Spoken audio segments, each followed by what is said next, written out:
Elles et ils vont nous partager un retour sur expérience du MOOC, rendre visibles vos contenus culturels, les clés de la découvrabilité. Un MOOC quoi? Un MOOC, c'est Massive Open Online Course, que l'on peut traduire par formation en ligne ouverte à tous. Et je rajouterais de haut calibre, mais accessible.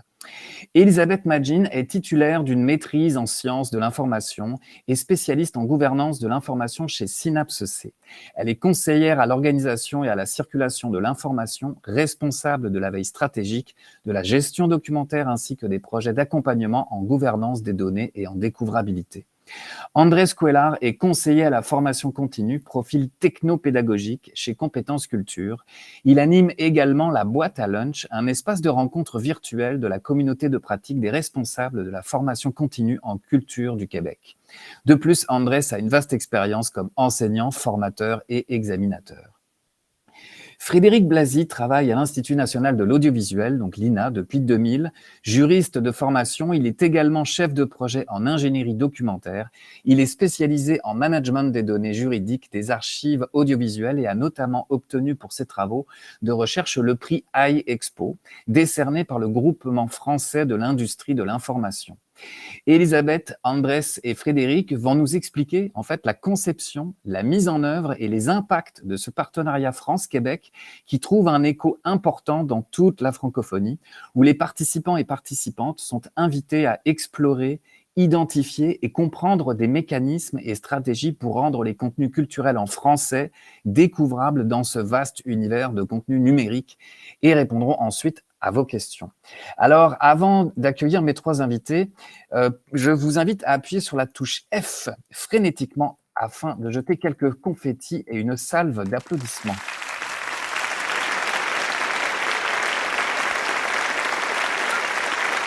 Alors, Frédéric, Andrés et Elisabeth, je vous invite à déplacer votre avatar sur la petite scène du Café Tada. Frédéric a peut-être des soucis avec sa connexion, donc je vais venir vous voir. Mais en attendant, Elisabeth et Andrés vont commencer la présentation. C'est à vous. Oui, donc bonjour. On est là, comme Sven l'a dit, pour vous présenter un peu le MOOC sur lequel on travaille depuis maintenant 2 ans. Donc, Andrés va pouvoir partager son écran pour qu'on vous montre un petit peu. Vous devriez voir une présentation PowerPoint. Donc, le MOOC, en fait, c'est une initiative qui vient de plusieurs partenaires. Donc, c'est parti du ministère de la Culture en France et du ministère de la Culture du Québec. Puis, c'est ces deux ministères-là qui ont mandaté de chaque côté de l'Atlantique des partenaires de projet. Donc, du côté de la France, on avait l'INA, qui est représenté par Frédéric aujourd'hui, donc l'Institut national d'audiovisuel. Puis, du côté du Québec, c'était Compétences Culture qui était responsable. Donc, compétences culture, André, je vais te laisser faire peut-être une petite présentation. Oui, merci Elisabeth. Donc, compétences culture, c'est les comités sectoriels des main-d'œuvre en culture du Québec et offre donc la reconnaissance des métiers de la culture, aussi au développement des compétences et partout dans la province des travailleurs et travailleuses culturelles, aussi des artistes, des artisans, des artisanes. Et on veille aussi au développement de ressources humaines, des gens qui travaillent, qui œuvrent en culture. Donc, dans ces contextes-là et à travers de la formation, on a décidé de participer aussi dans ce projet et au bénéfice donc des gens qui se trouvent en culture, qui travaillent en culture et qui aimeraient donc se former, développer leurs compétences en découvrabilité. Donc voilà le rôle des compétences culture dans ce projet. Mais on ne peut pas faire ça tout seul de ses côtés. Donc on a décidé d'unir nos forces avec Synapse C. Alors je te laisse parler des Synapse C, Elisabeth. Oui, ben c'est ça, dans le fond, Synapsé, il y en a peut-être qui nous connaissent déjà, mais on est un organisme à but non lucratif québécois, puis on aide le milieu culturel à tout ce qui est données. Donc, décrire, comprendre, prévoir le monde à partir des données. Puis, on est là justement pour créer des solutions, mettre en place des actions de valorisation des données et donc, par le fait même, de valorisation de la culture. Donc voilà, on est partenaire de compétences culture dans le cadre de ce projet-là. Sinon, pour ce qui est de l'INA en France, notre partenaire français, donc l'INA assume la conservation du patrimoine audiovisuel français, mais ils font aussi des missions de recherche, de création, puis de la formation continue initiale. Donc c'est très divers et c'est dans le cadre de justement leur volet formation qui ont participé au MOOC avec nous au Québec. Vous pouvez voir aussi sur la carte qu'il y a France Université Numérique, FUN pour les intimes. C'est la plateforme par laquelle vous pouvez accéder au MOOC. Donc, on a un partenariat aussi avec FUN pour héberger le cours justement sur un système de gestion des apprentissages qui est assez accessible à tous, autant en France qu'au Québec ou ailleurs dans la francophonie canadienne et on a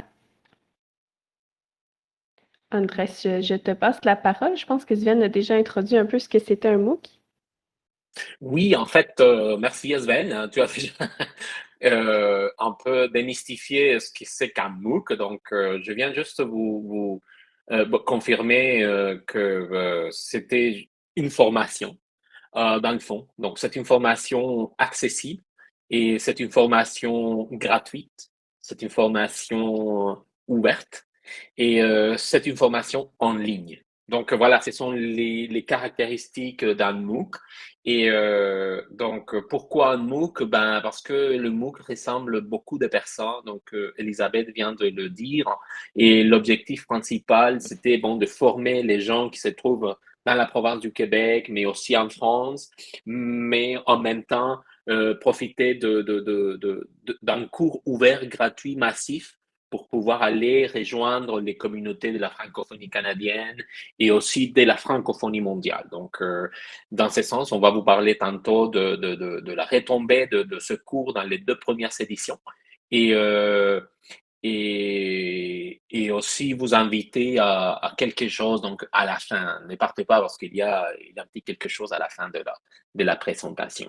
Et juste une précision, donc ces genres de cours MOOC ont été conçus et dans une rigueur de niveau universitaire et qui s'appuie donc sur les conseils d'un comité scientifique. Et c'était pas l'exception de notre MOOC. Notre MOOC a été aussi à reposer sur les conseils d'un comité conformé par différents experts et expertes de 2 côtés de l'océan. Et donc, les contenus est vraiment un contenu d'une rigueur universitaire, une rigueur vraiment très bonne. Bon, ça ne veut pas dire que c'est compliqué, c'est difficile à suivre. Non, on est resté dans les objectifs de base pour introduire donc ces concepts de la découvrabilité. Alors, je poursuis avec notre plan de cours. Alors, vous allez découvrir dans le MOOC 6 chapitres, plus un 7 qui ne fait pas donc de ces chapitres-là en tant que tel, mais on va revenir un peu plus tard. Ma collègue Elisabeth va vous en parler. Donc, 6 chapitres, 36 leçons, entre 5 et 6 leçons par chapitre.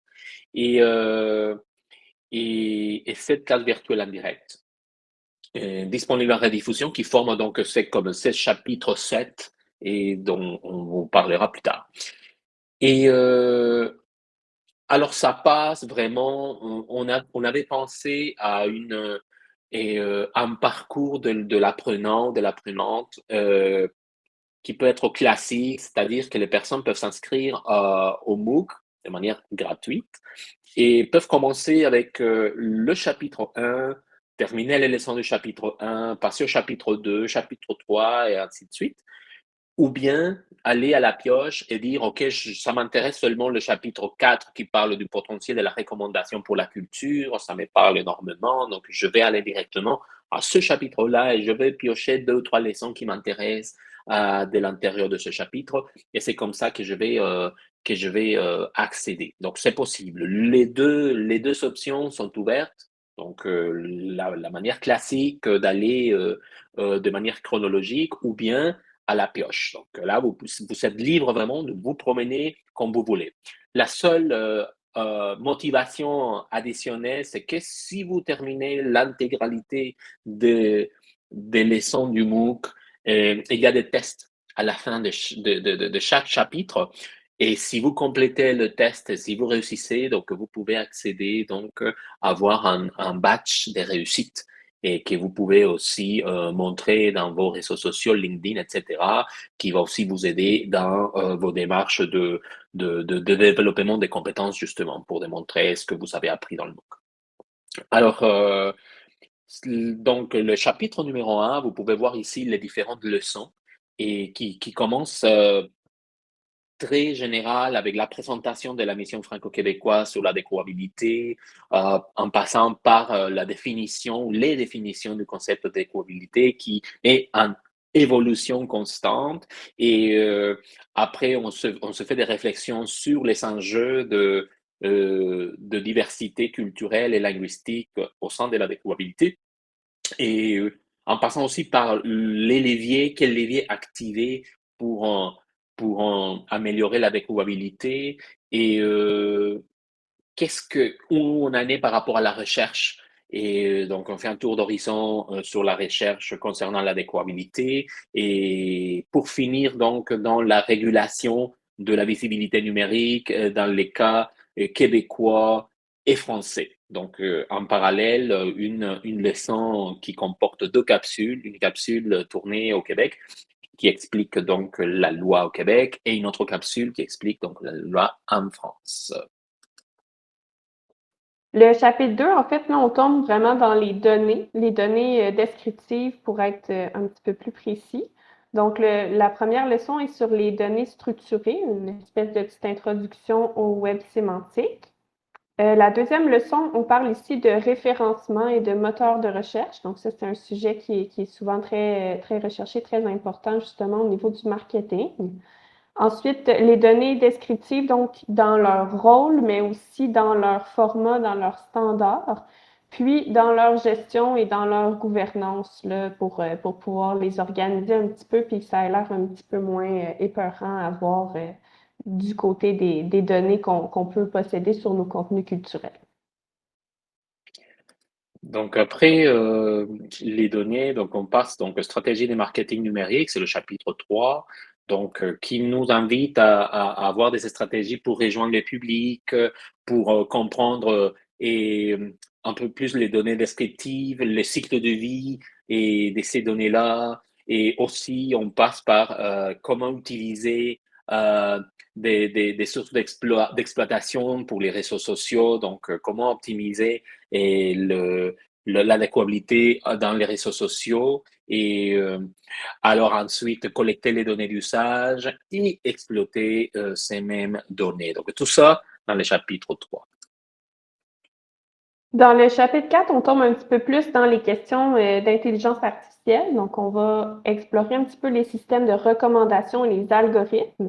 Donc, premièrement, c'est sûr qu'on introduit avec ce que ça fait dans la vie. Donc, c'est quoi l'impact de ces systèmes-là. Ensuite, on s'initie un peu à leur fonctionnement. Donc, savoir un petit peu qu'est-ce qui est derrière la machine. Puis, on a 4 cas plus spécifiques des bonnes pratiques et des dernières avancées pour ce qui concerne l'image, les livres, les archives et la musique. Donc, en termes de recommandations, encore une fois, bien sûr.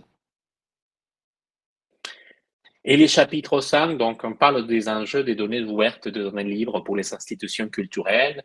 Donc on passe par l'exploration donc des données ouvertes, et on explique les licences. Donc, c'est quoi une licence ouverte et c'est quoi un contenu libre, et par exemple, on voit aussi les licences comme celle de Creative Commons. Qu'est-ce que ça veut dire? Quelles sont les limites? Et on parle des droits d'auteur et on termine avec et les principes FAIR pour les données. Donc, c'est tout ça, bah, je l'ai dit, c'est motivant parce que c'est génial ce qu'on apprend dans ces chapitres 5. Le chapitre 6, en fait, on le voulait très concret. C'est pour ça qu'on a fait venir des gens qui ont justement fait des projets de découvrabilité pour qu'ils viennent un petit peu plus les présenter. Donc, c'est sûr que c'est des capsules de 5 à 10 minutes, là, donc c'est très condensé, mais justement, ça permet d'aller chercher les cas qui nous intéressent, puis regarder les situations qui se rapprochent peut-être plus de la nôtre. Donc, on a fait venir des gens de My French Film Festival, Bridge Audio, Métamusique, le regroupement des arts de la scène au Québec, la plateforme média de TV5 Monde Plus, le réseau ADN et Bibliothèques et Archives nationales du Québec, Dictionnaire des francophones et Perfect Memory. Donc, on a vraiment la moitié qui viennent du Québec et la moitié qui viennent de la France. Sinon, pour le chapitre 7, en fait, c'est pas un vrai chapitre, mais c'est notre programmation de classe virtuelle en direct. On a trouvé justement que c'était une bonne façon de rejoindre les gens un petit peu plus en live. Justement, des fois, c'est le fun de pouvoir poser ces questions puis de parler directement avec l'interlocuteur. Donc, on a organisé des classes virtuelles qui se passaient souvent justement à 10 heures, heure du Québec, 16 heures, heure de la France, pour essayer de rejoindre un petit peu tout le monde sur les fuseaux horaires. Puis, on a fait venir des gens qui sont venus parler pendant, c'était une quarantaine de minutes plus questions. Donc, on était capable d'aller un petit peu plus profond, si on veut, dans les sujets. Puis, les sujets qui avaient été sélectionnés étaient surtout en lien avec qu'est-ce qui était demandé, les actualités. Donc, on a parlé d'agence web marketing, de mesures de la découvrabilité, d'optimisation de sa chaîne YouTube, de data musée, de Art ouverte. Donc, Sven est venu parler aussi le 21 mai dernier pour présenter la plateforme sur laquelle vous vous promenez aujourd'hui.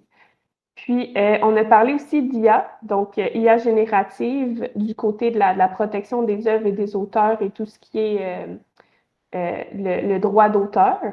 Puis aussi, la question de l'IA par rapport aux contenus qui ne sont pas générés par l'IA, donc aux contenus humains. À quel point est-ce qu'on peut justement faire découvrir, faire compétition entre les contenus générés par les humains et les contenus générés par les intelligences artificielles. C'est des classes virtuelles qui sont encore disponibles sur la plateforme, donc on peut les regarder même si on n'était pas présent sur la plateforme la journée même où ça a été diffusé en direct.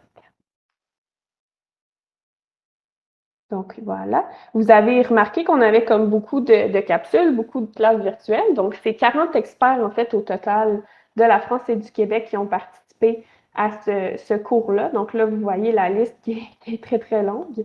En fait, l'objectif de faire venir autant d'experts, c'était surtout parce qu'on voulait avoir une diversité des points de vue, une diversité des expertises, une diversité aussi de l'endroit dont les gens proviennent. On voulait vraiment avoir une certaine caution scientifique aussi, d'avoir plusieurs experts qui viennent ajouter leur point de vue, qui viennent confirmer un peu ce que nous, on pourrait avancer. Donc, ça nous a permis d'avoir une certaine éditorialisation, si on veut, de notre sujet. Puis, à travers ça, on avait un comité aussi scientifique qui était chargé de vraiment regarder l'ensemble pour s'assurer que ça faisait du sens et qu'on n'était pas en train de dire des niaiseries. Donc, je pense pas qu'on était planifié pour dire des niaiseries, mais justement, c'était quelque chose qu'on voulait s'assurer qu'on ait un peu d'éditorialisation puis qu'il y ait des gens qui regardent l'ensemble pour être sûr que c'est un bon cours qui est présentable. Oui, donc justement, ce MOOC, grâce justement à son contenu, aux experts qui sont derrière, à la rigueur de chacune des leçons, on visait vraiment un public et de niche, hein, Et on s'est dit au départ que bon, c'était le Québec, puis la France.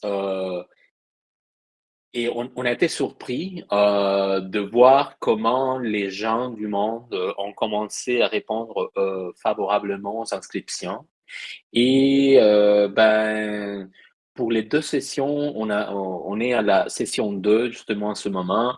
Et il y a 105 pays qui ont décidé d'embarquer dans ces concepts de l'adéquabilité pour se former et 8644 personnes. Donc, et là, ça nous rend vraiment très, très fiers de voir que une formation qui est porteuse dans le secteur culturel et peut aller rejoindre tout ce monde-là pour pouvoir se former en découvrabilité. Donc c'est extraordinaire et c'est aussi dans des espaces comme celui-ci où on peut vraiment faire euh, venir partager, vous dire bon ça existe, c'est gratuit, vous pouvez pas seulement vous, mais aussi si vous faites partie d'un organisme, allez diffuser ça, inscrivez vos collègues ou persuadez-les pour s'inscrire et c'est gratuit. Il y aura un badge de réussite à la fin et vous allez rejoindre une communauté qui se parle, qui discute dans les forums et et on ne sera jamais, disons, à l'écart de ce qui se passe en ce moment. C'est un mouvement et c'est bien d'en faire partie. Donc, voilà. De nouveau, il y a peut-être un petit bug technique. J'ai réussi à amener Frédéric sur la petite scène. Sa caméra et son micro semblaient fonctionner, mais là, j'ai l'impression qu'on l'a de nouveau perdu. Il est probable que ce soit le réseau de l'INA qui crée quelques perturbations. C'est dommage, c'est très frustrant, certainement pour Frédéric. On espère qu'il va peut-être pouvoir nous rejoindre et participer à la discussion. Frédéric, est-ce que vous nous entendez? Je vous entends maintenant, oui. Ok, parfait. Alors bah là, ça y est, vous êtes tous les trois peut-être pour pouvoir articuler la présentation. Je vous laisse. Bienvenue Frédéric. En fait, on va poursuivre, puis on vous laissera poser vos questions aussi. On a presque terminé. En fait, on était rendu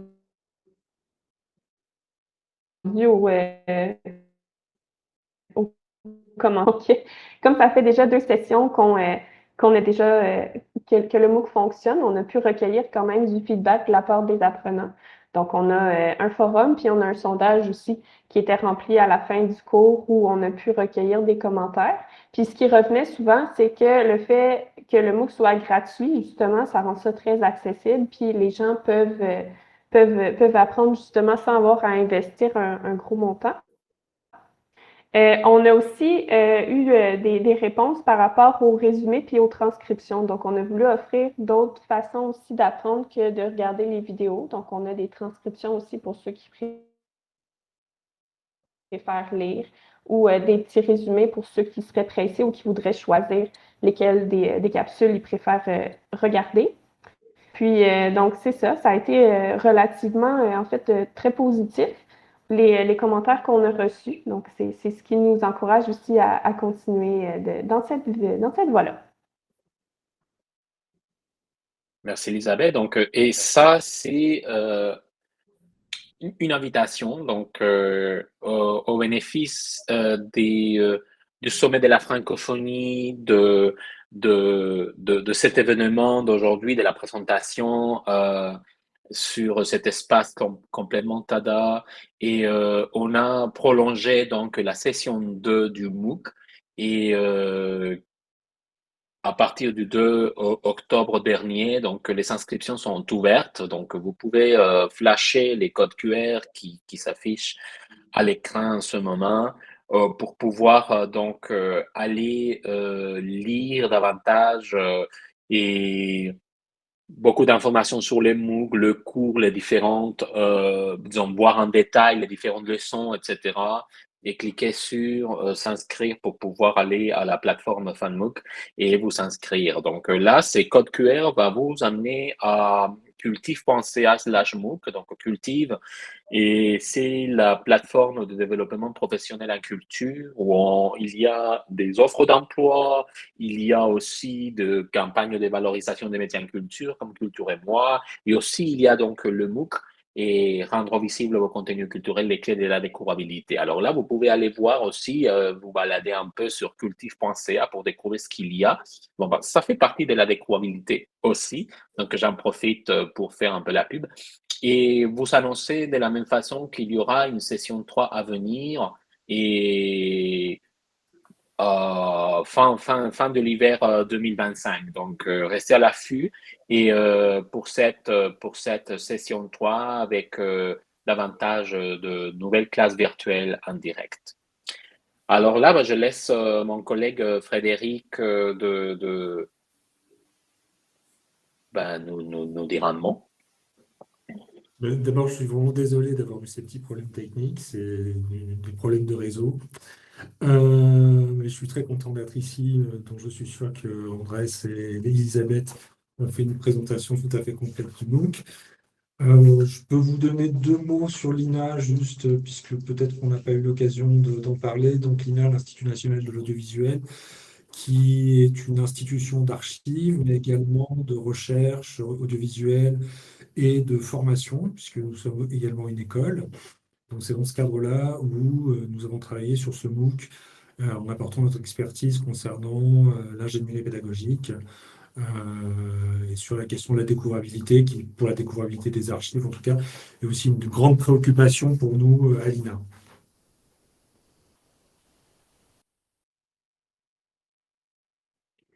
Super. Donc, Sylvaine, je te laisse, je pense que ça va être l'heure des questions. Oui, merci. Merci à vous trois. Puis très heureux, Frédéric, qu'on ait réussi à déboguer là. C'est important de vous avoir tous les trois. J'ai un petit peu manqué des petits bouts de la présentation, mais je me suis inscrit à ce MOOC à l'été 2023. J'ai suivi cette formation. J'avais profité de l'été où bon, ça se calmait un peu dans mon horaire pour vraiment faire cette série de formations asynchrones. Et c'était vraiment, enfin, je veux dire, là, c'est un témoignage extrêmement complet. Bon, là, vous l'avez présenté aujourd'hui, de la façon dont c'est chapitré. On voit que derrière ce mot découvrabilité, c'est énormément de choses. C'est une boîte de Pandore, en fait.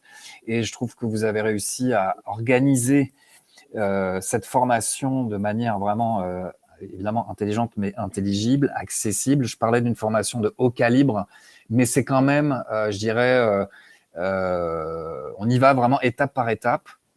Donc, c'est vraiment tout un exercice. Et alors, puis d'avoir participé à animer une classe virtuelle pour présenter Air Ouverte, bah, ça démontrait justement tout l'intérêt de, quand on parle souvent de découvrabilité, on parle souvent de contenu culturel sur les plateformes numériques, ok, mais c'est bien autre, ça va bien au-delà de ça. Je vais partager le lien parce que tu avais mis, Andrés, là le QR code, mais je vais mettre le lien dans le chat. Donc, pour toutes les personnes connectées, vous allez pouvoir vous connecter et avoir toutes les informations sur ce MOOC. Donc, là, c'est un moment privilégié, justement, donc je vous inviterai, cher public, à vous approcher de la petite scène et du micro où je suis pour être en mode porte-voix afin d'échanger avec mes invités. Commentaires, questions, suggestions, c'est le moment ou jamais. Excusez encore ma voix un peu éraillée. Moi, j'aimerais en fait lancer le bal des questions. Les choses vont très vite, surtout tout ce qui tourne autour de l'intelligence artificielle.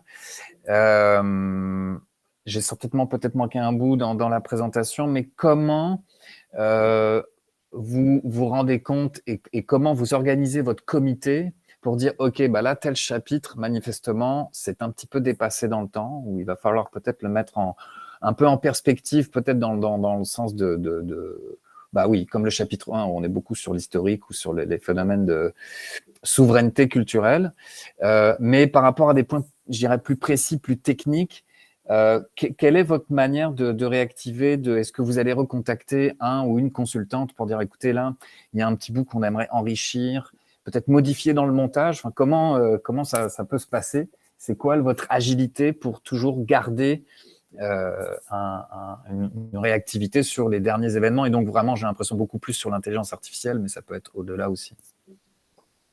Oui, ben en fait, si je peux me permettre de répondre, ça nous est arrivé d'avoir à refilmer le son.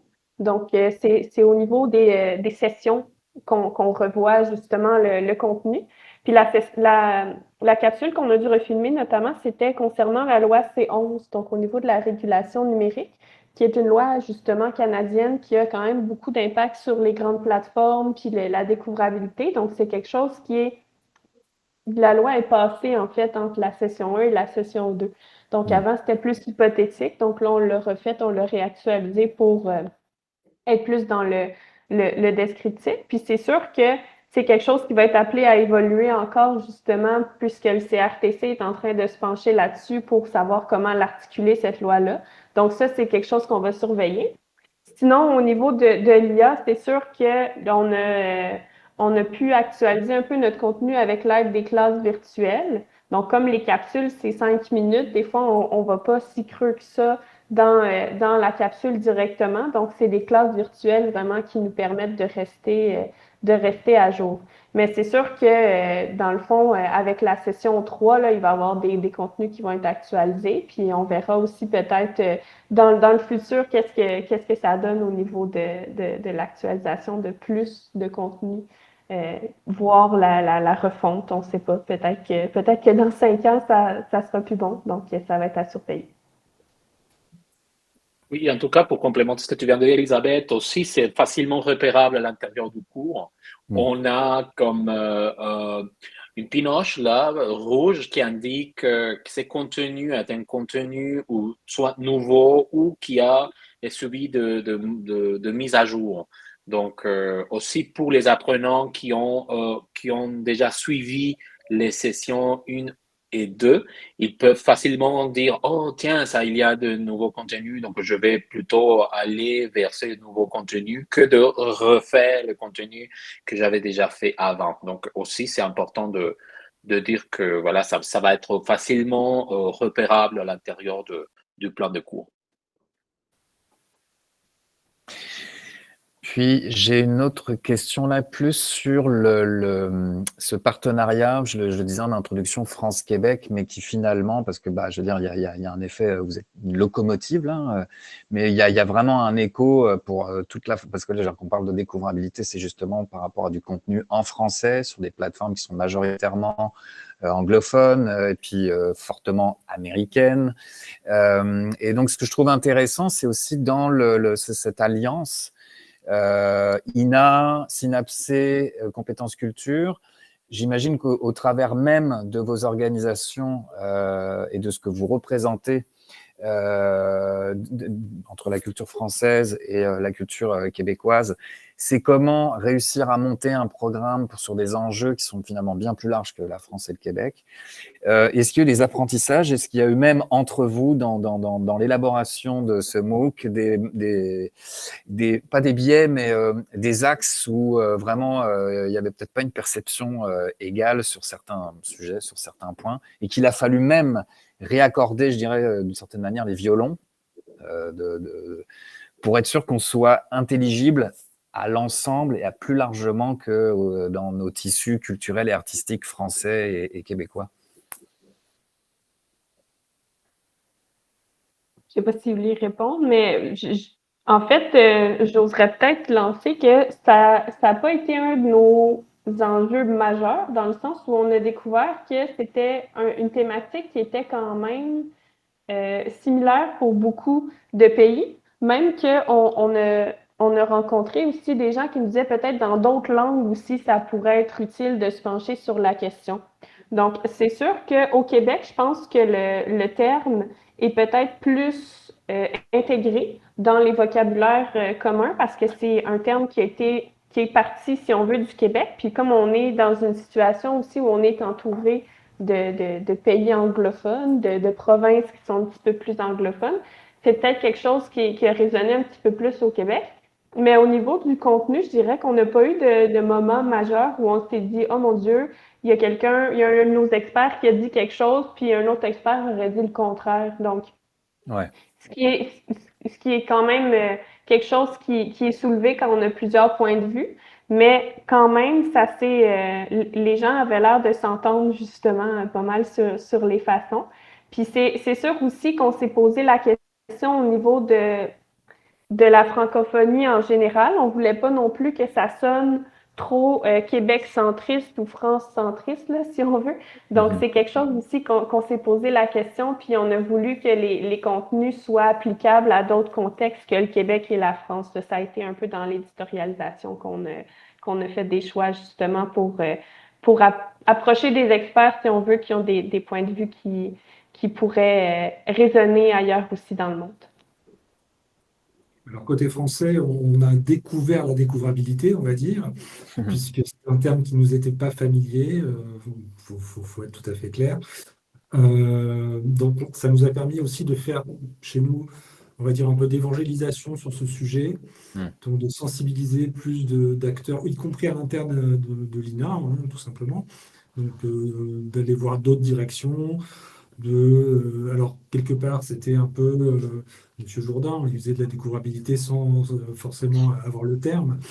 Mais donc, on a comme ça un peu étendu la notion et les pratiques auprès d'un réseau un peu plus large. Et effectivement, comme le soulignait Elisabeth, on nous a fait la remarque il n'y a pas très longtemps en nous disant que la question de la découvrabilité pourrait très bien être applicable pour le monde hispanophone, par exemple.